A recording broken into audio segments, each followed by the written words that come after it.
ಉದ್ಯಮಿ ಸಿಜೆ ರಾಯ್ ಸಾವಿಗೆ ಕಾರಣ ಏನು ಅನ್ನುವಂತಹ ಪ್ರಶ್ನೆಗೆ ಉತ್ತರವನ್ನು ಹುಡುಕ್ತಾ ಹೋದಂತಹ ಸಂದರ್ಭದಲ್ಲಿ ಕುಟುಂಬಸ್ಥರು ಹೇಳ್ತಾ ಇರುವಂತದ್ದು ಐಟಿ ಅಧಿಕಾರಿಗಳ ಪ್ರೆಸರು ಅಂತ ಹೇಳಿ.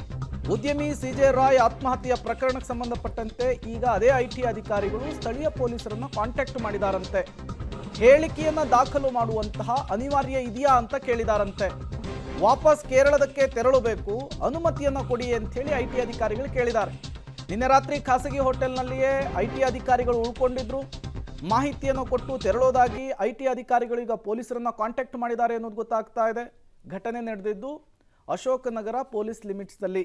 ಹಾಗಾಗಿ ಅಶೋಕ್ ನಗರ ಪೊಲೀಸರು ಈಗ ಇನ್ವೆಸ್ಟಿಗೇಷನ್ ಅನ್ನು ಆರಂಭಿಸಿದ್ದಾರೆ. ಹೇಳಿಕೆಯನ್ನು ಕೊಡದೇನೆ ಹೋಗೋದಕ್ಕೆ ಸಾಧ್ಯ ಇಲ್ಲ. ಈಗಾಗಲೇ ಕುಟುಂಬಸ್ಥರು ನೇರವಾಗಿ ಐಟಿ ಅಧಿಕಾರಿಗಳ ವಿರುದ್ಧ ಬೊಟ್ಟು ಮಾಡ್ತಾ ಇರೋದ್ರಿಂದ ಹೇಳಿಕೆ ತುಂಬ ಇಂಪಾರ್ಟೆಂಟ್ ಆಗುತ್ತೆ. ಡೀಟೇಲ್ಸ್ ಅನ್ನು ಕೊಡೋದಕ್ಕೆ ಮುರಳಿ ನೇರ ಸಂಪರ್ಕದಲ್ಲಿ ಜಾಯಿನ್ ಆಗಿದ್ದಾರೆ.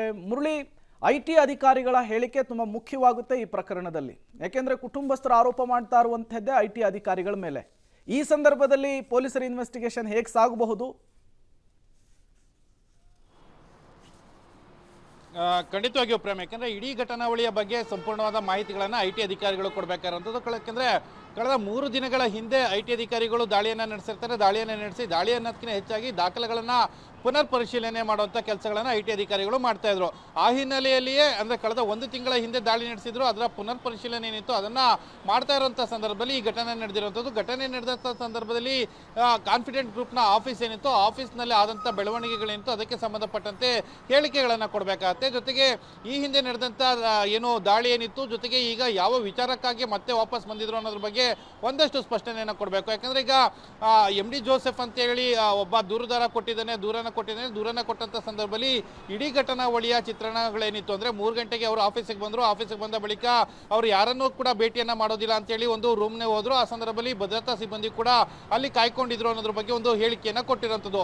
ಆ ಹಿನ್ನೆಲೆಯಲ್ಲಿ ಐಟಿ ಅಧಿಕಾರಿಗಳ ಹೇಳಿಕೆಗಳು ಕೂಡ ಬಹಳ ಮುಖ್ಯ ಆಗುವಂಥದ್ದು. ಯಾಕೆಂದರೆ ಕೆಲವೊಂದು CCTV ಫುಟೇಜಸ್ಗಳನ್ನು ಕೂಡ ತಮ್ಮ ವಶಕ್ಕೆ ಪಡ್ಕೊಂಡಿದ್ದಾರೆ.